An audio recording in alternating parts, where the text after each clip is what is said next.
시청자 여러분 안녕하세요. 여러분의 오전을 책임지는 방송 유민영의 경제돋보기, 저는 진행을 맡은 앵커 유민영입니다. 요즘 자고 일어나면 들려오는 사건 사고에 화가 나기도 하고 또 마음도 아프신 분들 많으실 겁니다. 옳지 않은 일, 나쁜 일에 분노하는 건 정의를 추구하는 인간의 본능이라고 합니다. 그런데요, 화만 내고 끝난다면 우리 사회가 바뀔 수가 없겠죠. 작은 일이라도 나부터 먼저 양보하고 작은 규칙이라도 꼭 지키려는 마음 먹어야 할 것 같습니다. 나부터 우리 사회를 바꾼다는 마음으로 2월 4일 유민영의 경제돋보기 시작하겠습니다.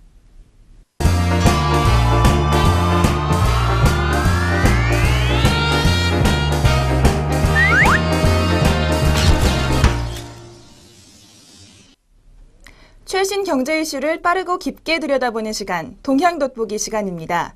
2월 4일 오늘은 그리스를 둘러싼 EU의 경제 상황들에 대해서 살펴보도록 하겠습니다.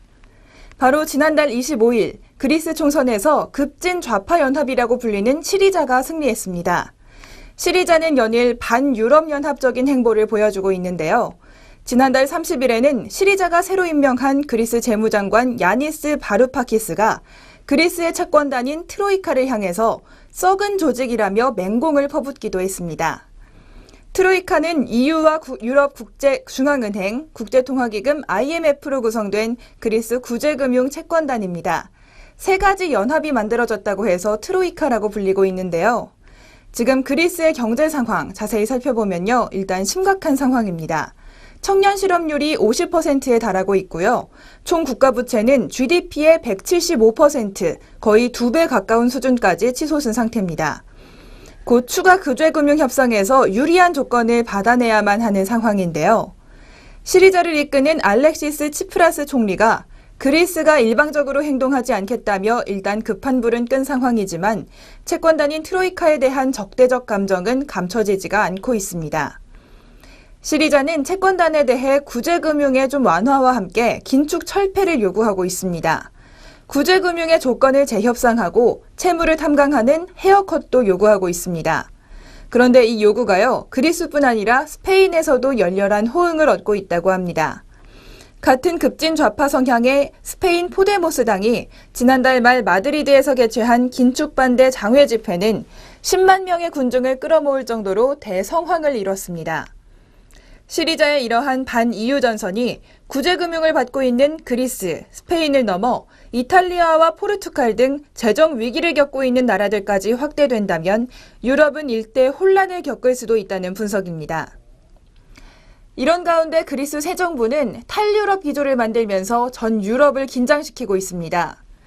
알렉스 치프라스 그리스 총리가 당장 디폴트, 즉 채무 불이행을 이행하거나 유럽 19개국 통화연합체인 유로존을 떠나려고 하는 것은 아직 아닙니다. 하지만 유로의 정책에 반대한다는 카드를 계속 내보이면서 독일을 중심으로 하는 트로이카 체제에 끌려다니지 않겠다는 의도를 내비치고 있는데요. 치프라스 정부의 탈유럽 정책 중심에는 또 러시아가 있습니다. 우크라이나 사태 때문에 러시아는 유럽과 등을 진 상황입니다. 이 러시아를 그리스 편으로 끌어들여서 유럽과 맞서겠다는 전략입니다. 러시아로서는 우크라이나 사태에 따른 경제 제재와 유가 폭락으로 사면 초과가 된 상황에서 EU 국가인 그리스의 친러시아 행보가 반가울 수밖에 없습니다. 시리자의 그리스 총선 승리가 러시아와 푸틴에게 가장 좋은 선물이라는 평가도 이래서 나오고 있습니다. 그리스와 러시아는 종교가 같습니다. 같은 그리스 정교 국가로서 당분간 협력을 강화해 나갈 것으로 전망됩니다. 역사적으로도 그리스의 좌파 정부는 소련과도 참 가까웠는데요. 냉전 시기 소련과 그리스의 시리자당도 러시아와 의지하려고 하는 상황입니다. 그리스 총리실은 지난주에 EU의 러시아 제재와 관련해 성명을 냈는데요. EU가 그리스의 동의를 받지 않는 등 정상적인 절차를 무시하고 있다는 비난을 담았습니다. 또 그리스의 새 정부는 유럽의 중동 정책의 핵심이었던 친이스라엘 노선에도 반기를 들고 있습니다. 노골적인 유대인 혐오감까지 드러낼 정도로 이스라엘의 적대적 감정을 표출하고 있는 겁니다. 시리자당의 주요 인사들은 이스라엘의 가자지구 봉쇄와 국경 장벽을 비판하고 이스라엘에 대한 자살 공격을 옹호하기까지 했습니다. 그리스가 속해 있는 EU와 나토는요, 바로 만장일치를 원칙으로 하는 연합체입니다. 따라서 주요 정책에서 그리스가 혼자 반대하더라도 거부권을 가지고 있는 상황인데요. 그리스의 시리자 정부가 반대할 경우에는 러시아 제재 강화와 중동 정책에 제동을 걸 수가 있는 상황입니다. 이런 그리스 시리자당의 전략은 채권단인 트로이카와의 추가 구제금융 협상에서 유리한 고지를 차지하기 위한 수단일 수 있습니다. 시리자당에게는 당연히 우크라이나 사태나 중동 정책보다는 시급한 국내 문제인 그리스의 구제금융이 더욱 중요한 문제겠죠. 이런 점을 감안하면 시리자당이 앞으로 치고 빠지기식 혹은 양다리 걸치기식 전략을 구사할 것으로 전망되고 있습니다. 국제사회의 예측대로 그리스 총선은 구제금융과 긴축 정책을 반대하는 시리자당이 승리했습니다. 앞으로 그리스의 새 정부와 EU의 갈등이 어떤 방향으로 나아갈지, 과연 세계 경제에 큰 타격을 주지 않는 선에서 갈등이 봉합될 수 있을지 주목되고 있습니다.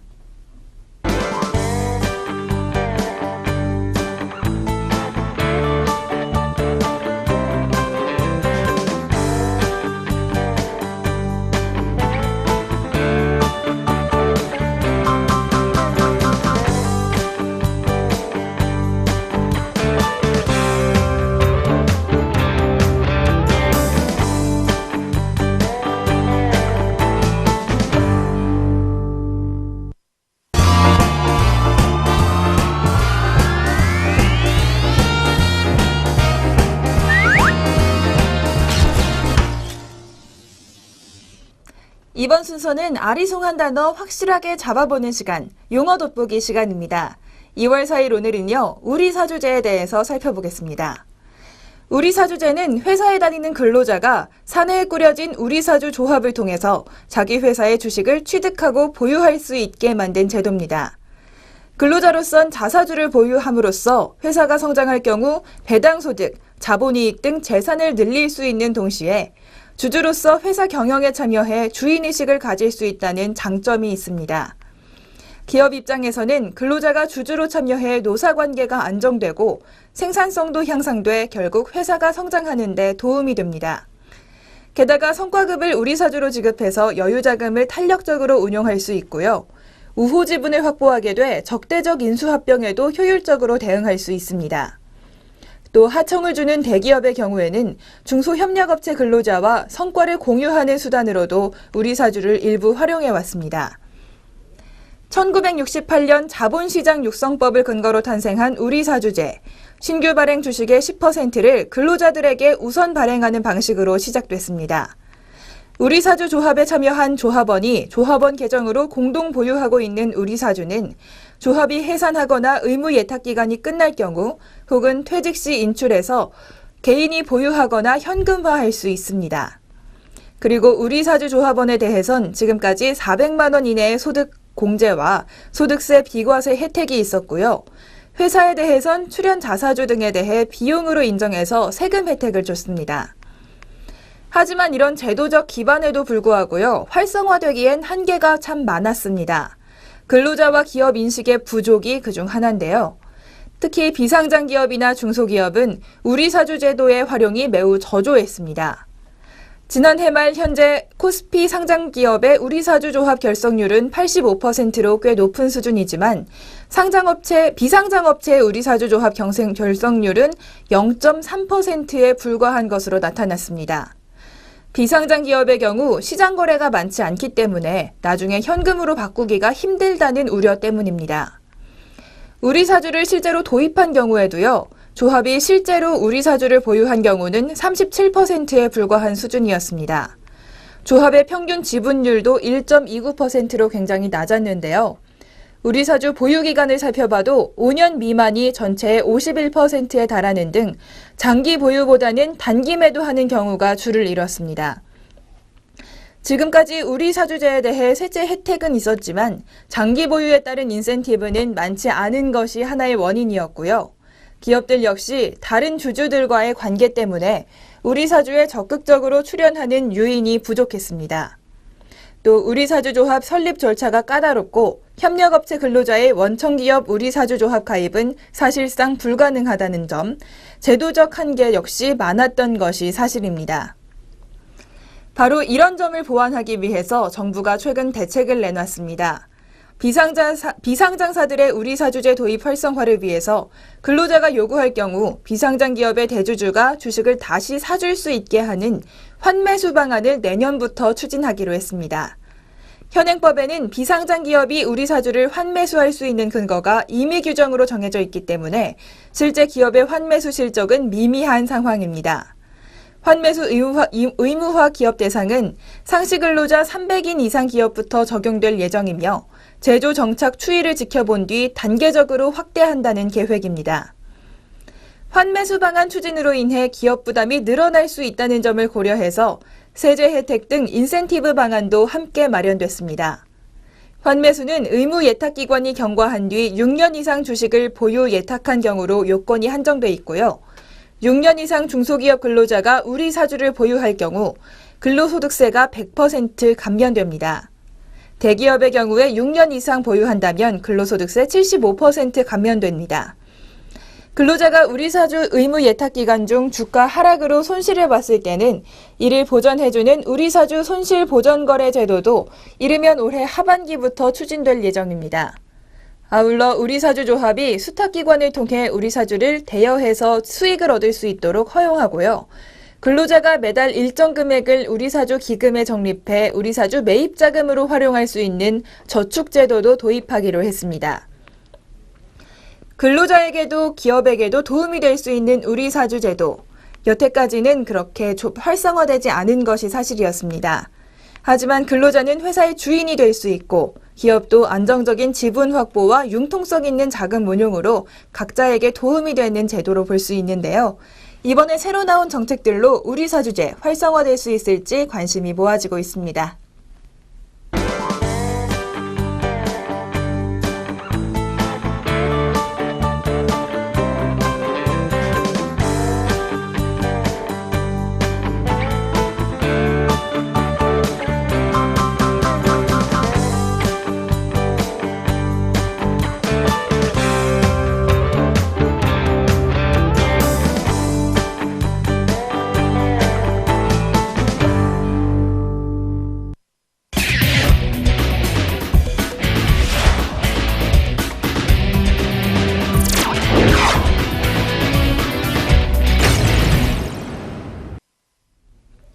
경제에 문화적 재미를 더하다. 컬처 앤 이코노미 시간입니다. 오늘은요, 일출 보기 좋은 여행지 소개해드리도록 하겠습니다. 설날이 다시 한번 다가오고 있습니다. 이제 신정에 이어서 구정이 다가오면서 또 한 번 새롭게 새해를 맞는 기분이 들기도 하는데요. 또 한 번 일출을 보면서 새해를 한번 맞아보시는 건 어떨까요? 오늘은 일출도 보고 주변 명소도 구경할 수 있는 일출 명당들 소개해드리도록 하겠습니다. 서울에서 출발해 1시간 남짓, 여름 레저 스포츠만 즐기는 곳인 줄 알았던 양평에서도 일출을 감상할 수 있습니다. 일출로 유명한 두물머리 대신에요, 자동차 마니아들이 즐겨 찾는 중미산 소개해드리도록 하겠습니다. 구불구불한 길을 타고 중미산 천문대를 조금만 더 지나서 선어치라는 곳에 이르면요, 동쪽으로 솟은 유명산과 용문산 산자락 사이로 일출을 감상할 수 있습니다. 산과 산 사이로 보이는 일출이 참 장관일 것 같은데요. 근처에는 국립중미산 자연 휴양림이 있고요. 쉴 수 있는 펜션 등도 많다고 합니다. 혹은 선어치를 시작으로 해발 834m 중미산 정상까지 걸어 올라가서 그곳에서 일출을 맞는 것도 좋은 방법입니다. 드라이브와 등산을 한 번에 즐길 수 있는 방법이겠죠. 이렇게 중미산 일출지 소개해드렸는데요. 다음으로는 특이하게 서해에서 볼 수 있는 일출 소개해드리겠습니다. 해는 항상 동쪽으로 뜨기 때문에 일출을 보기 위해서는 동쪽으로, 동해바다로 가야 했습니다. 하지만 가끔은 서해에서도 일출을 보는 것 참 특이한 기분이 될 것 같은데요. 바로 충남 당진에 있는 외목마을 이야기입니다. 당진에 있는 작은 마을, 이 마을은 서해에 있는 땅끝 마을로 북쪽을 향해서 솟아있는 모양이 있기 때문에 마을의 동서 양쪽이 모두 바다입니다. 수평선은 동쪽 방향에 향해 있어서 서해이지만 특이하게도 일출을 볼 수가 있습니다. 새해가 되면 서해에서의 색다른 일출을 보기 위해 관광객들이 몰린다고 하는데요. 마을 해변에 조성된 오작교를 시작으로 1km가 넘는 수변 데크를 걸으면서 바닷가를 가득 메운 고깃배를 바라보면 기분이 참 색다르겠죠. 선착장 근처에서 새해 첫 출항 준비에 여념없는 어민들의 모습도 보실 수가 있고요. 일출 명소로 꼽히기 때문에 음식점과 숙박업소가 넉넉하게 있어서 편안히 지내기에 어려움이 없습니다. 기왕 서해까지 간 김에 일몰까지 감상하고 싶으시다면요. 외목마을 뒤편 성문산 전망대에 오르거나 서해대교 근처 등 일몰 명소를 찾는 것도 좋겠습니다. 외목마을이 있는 당진에는 방조제마다 공원이 있습니다. 삽교후 방조제와 성문 방조제, 대호 방조제 이렇게 3개의 방조제를 연결하는 코스로가 있는데요. 47km에 이르는 이 코스를 따라 자동차를 타고 드라이브를 즐기다 보면 일출을 시작으로 일몰까지 당진에서 하루를 보내는 게 어렵지 않다고 하네요. 바다 사이로 난 길을 따라 달리는 기분이 참 색다를 것 같습니다. 마지막으로는 동해로 가보겠습니다. 이번에는 양양의 하조대입니다. 양양 하조대 일출 장면은 우리에게 꽤 익숙한 장면입니다. 바로 TV방송의 시작과 끝을 알리는 애국가 방송에서 나오는 일출 장면, 바로 이곳에서 촬영했다고 합니다. 기암절벽 사이로 자란 오래된 소나무 사이로 뜨는 태양, 바로 한국의 대표 일출 풍경입니다. 하조대의 좋은 점은 또 있습니다. 굳이 사람 많은 전망대로 갈 필요가 없고요. 하조대 해수욕장에서 여유 있게 서서 보는 일출도 참 아름답다고 합니다. 또 이 주변에는 워낙 일출 명소가 많아서 근처의 해수욕장 어느 곳을 선택해도 멋진 일출 풍경을 볼 수 있다고 합니다. 특히 남해항에 있는 3층 높이 전망대에 오르면 동해안에서 가장 아름다운 항구도 볼 수 있고요. 또 멋진 일출까지 감상할 수 있습니다. 양양에서 가장 큰 항구인 만큼 먹거리도 풍부하다고 하네요. 오늘은 일출을 볼 수 있는 일출 명소들 알려드렸습니다. 양력 새해는 조금 지났지만 음력의 새해 다시 다가오고 있는데요. 1, 2월 한 달간의 새해 계획이 조금 엉클어졌다 싶으신 분들 일출 보면서 다시 한번 새해 기분 느껴보시면 어떨까요?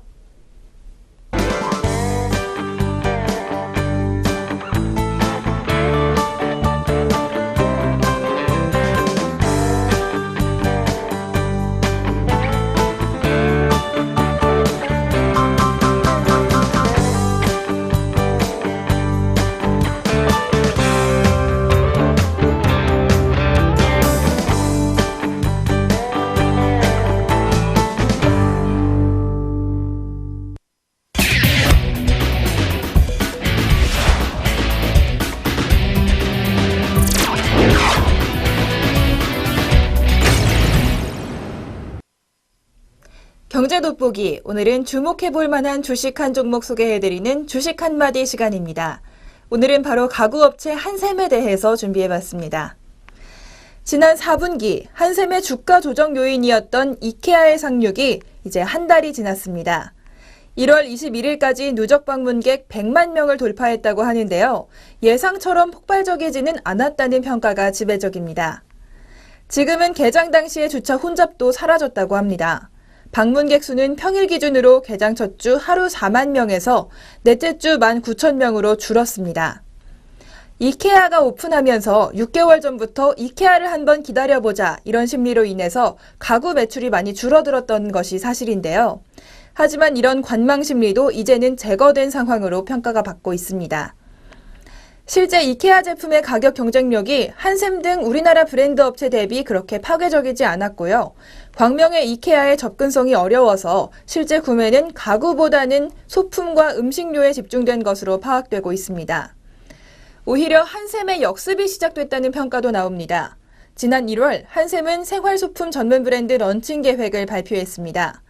가구뿐 아니라 생활소품까지 본격적으로 사업에 나서겠다는 건데요.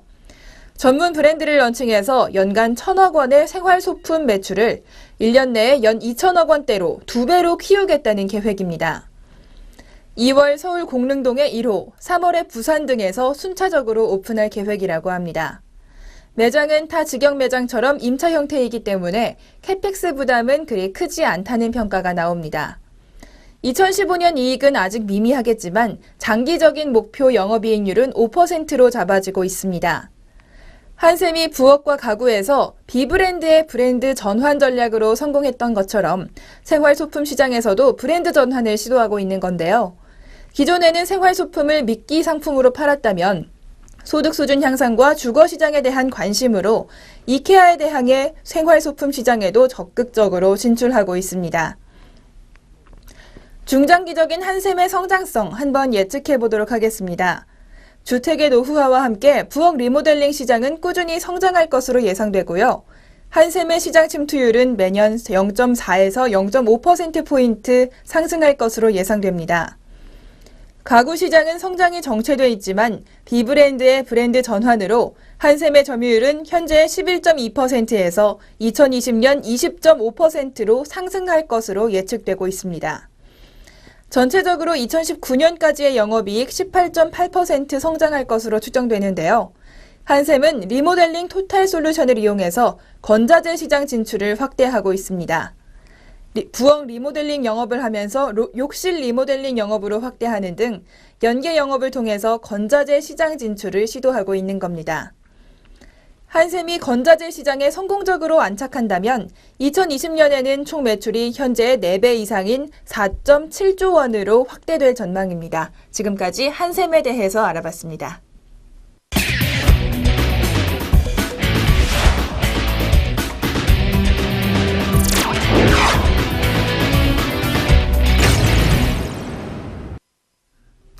경제적으로 사느라 지친 삶 가운데 쉼표가 되는 시간, 3분 문학 충전 시간입니다.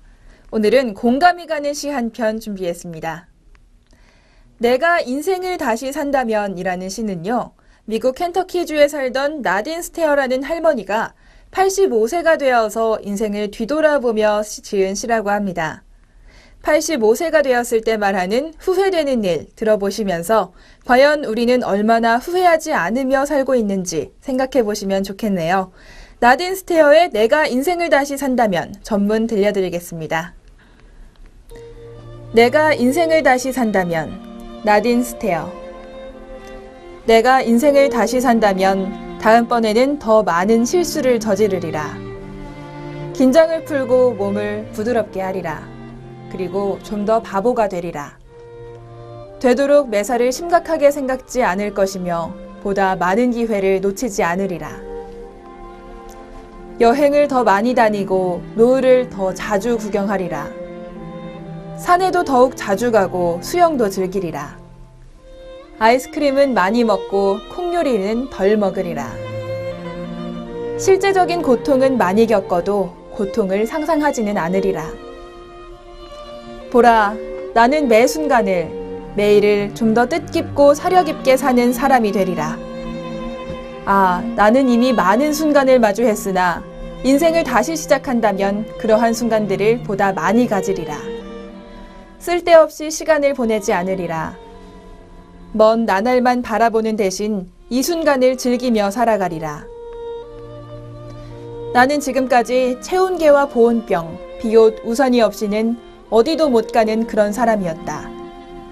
이제 인생을 다시 산다면 간소한 차림으로 여행길에 나서리라. 내가 인생을 다시 시작한다면 이른 봄부터 신발을 벗어던지고 늦가을까지 맨발로 지내리라. 춤도 자주 추리라. 회전목마도 자주 타리라. 데이지 꽃도 많이 보리라.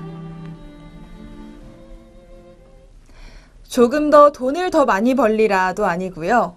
좀 더 좋은 학교에 가리라도 아닙니다. 다른 시들에서 이야기하는 다른 사람들에게 더 많이 베풀리라 이런 이야기도 하지 않고 있습니다. 다만 각자의 인생을 조금 더 즐겁게 살자는 의미를 담고 있는데요. 여러분도 각자의 인생 한참 열심히 달려가고 계실 겁니다. 이 시를 들으시고 나중에 인생의 끝자락에서 얼마나 후회하지 않는 인생을 살 수 있을까 한번 생각해 보시면 어떨까요? 지금 공감이 되진 않더라도 할머니의 말씀이 나중에는 공감이 될 수도 있겠다 이런 생각도 듭니다. 신발을 벗어던지고 춤을 추며 인생을 살 수 있는 그런 인생 지금부터 만들어가 보면 어떨까요?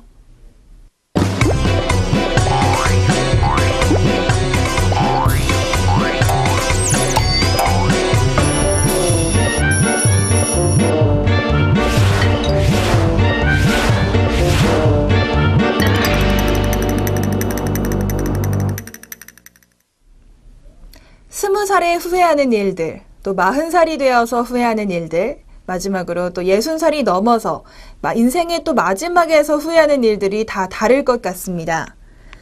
예전에 후회했던 일이 더 시간이 지나고 보면 오히려 좋은 일이었다 이런 생각이 들기도 하고요.